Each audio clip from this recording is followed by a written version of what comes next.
If you think of yourself as somebody's descendant, then yeah, you're gonna feel like it's late and you're modern and that the past is all that is relevant. But there's a big future. There's more years in the future than there are in the past. So by you starting in 2025, that's really early compared to 2085. You're old fashioned. In 100 years, people will watch these videos and they'll laugh at us because we talk funny and dress funny, and we think that this technology we have is advanced, and they're just going to be like, that's so hilarious. Almost like the way we look at people from 1925. And when they had the phonograph, they're like, I got a phonograph in my house, and I can listen to the record player play the sound box, or they had moving pictures in 1925. They didn't even have sound in the freaking movies, but they thought that was a technological marvel. They thought they were super advanced. They had their first airplanes, which gave you like probably a 40% chance of death or something if you flew enough times. Those planes were terrible. They couldn't go, more than a few miles. But they thought they were living on the frontier of modern society. They thought they were living on the cutting edge of technology, but they weren't. So what I need you to do is kind of understand that about yourself. Like, you think you're on the cutting edge. You're like, oh, we got AI, we have, computers, we have cell phones, we can do all these amazing things.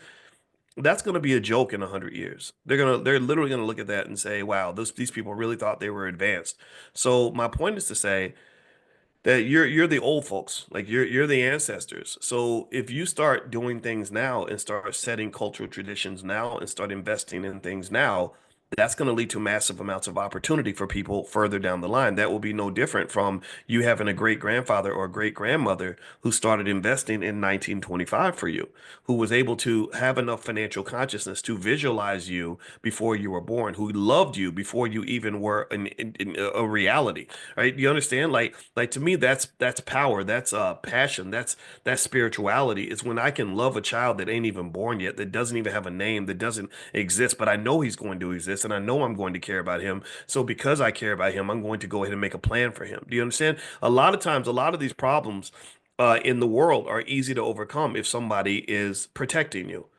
These problems are these are easily surmountable obstacles if somebody cares enough to make a plan for you, right? So the question is, do you care enough about the people coming after you and the people that are younger than you to make sure you make a plan for them, that you take advantage of this extraordinary opportunity that we have right now in 2025 to do things in 2025 that will not be possible in 2035. It won't be possible. In 2035, you'll be looking back and you'll be like, damn, I wish I'd bought Bitcoin in 2025. I wish I'd bought more stock in 2025. If I had done this in 2025, I'd have $100,000. I have $1 million right now. Do you understand? So part of investing means I need you to understand the value and the importance of doing that.